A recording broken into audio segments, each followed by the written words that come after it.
L'Shem Hashem Na'aseh V'Natzliach. This week's Parsha is Emor. I dedicate this for the refuah shlema of my father, Shlomo Chaim ben Pari. This week's Parsha at Revi'i, the fourth portion, the Torah talks about the holidays. Shavuot, Sukkot, Passover. So, the source in the Torah that we know all the laws of all the holidays is this week's Parsha, that on Sukkot we need to do the lulav, and Passover, and Yom Kippur we need to fast, and Rosh Hashanah we blow the shofar. But it's very interesting. The Torah says these are my holidays. Then it talks about Shabbat before it talks about the holidays. Why would the Torah do such a thing? If the Torah is introducing the holidays, why does the Torah first talk about Shabbat, that 6 days is work, and the seventh day is holy? And I think the answer is remarkable. People may get the misconception that Yom Kippur or Passover or Pesach or Sukkot are more special than Shabbat. The Torah says no. That's when the Torah, it says these are my holidays. The first one, don't make a mistake. There's nothing more special and more a backbone of Judaism than Shabbat. It's the source of all blessing. Now, why is Shabbat so important? Because people make a very big misconception. We say we are Shomer Shabbat, we keep Shabbat. No. The Midrash says a beautiful thing. It says you should know historically, the more that the Jews kept Shabbat, the Shabbat keeps us. It keeps us sane. It keeps the families together.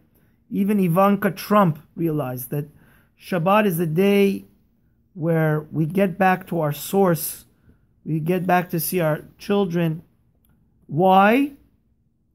Because Shabbat is the golden opportunity to experience heaven on earth. Why? The Reshit Chokhmah says,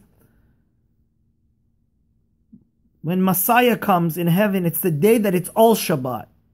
But once a week, God opens the door of heaven and lets a breeze of heaven come into this physical and dark world. The light of heaven shines upon us. The breeze comes. And we totally get rejuvenated when we keep the Shabbat. And make no mistake, ask, if I wouldn't be exaggerating if I would say personally in my family and friends and congregants, hundreds of people have told me that they did not used to keep Shabbat, and now are keeping it. They say, Rabbi, it's the whole source of my energy of the week. I get rejuvenated. I get recreated. It's the whole pride and joy of the weekend. Already on Thursday and Friday, I can't wait to experience it, because I challenge you. Don't touch fire. Keep it, and you'll see that you are experiencing literally heaven on earth. And never in the history of mankind did we need Shabbat more than today's modern society, where we have emails and a million and different text messages and WhatsApps and stress from the modern society. Because Shabbat is the day that we cut off from the physical. We can't even think or talk about business or things that make us upset. It's a joy. It's a day that we only think happy thoughts. And what do? We reconnect to our source, our neshama. Shabbat is the day that we think, why did God create the world? Why am I here? It's a day that we get a new soul.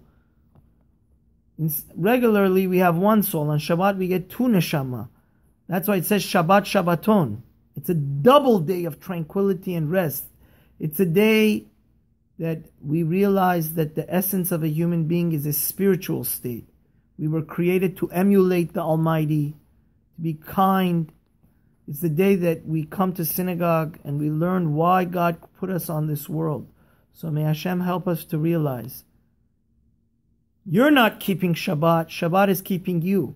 It's your golden opportunity to experience the greatest blessing from God's treasury, heaven on earth, where it gives you so much strength and emotional and spiritual rejuvenation, that you can be a great warrior and be very successful in your week. Don't forget to subscribe and have a wonderful day.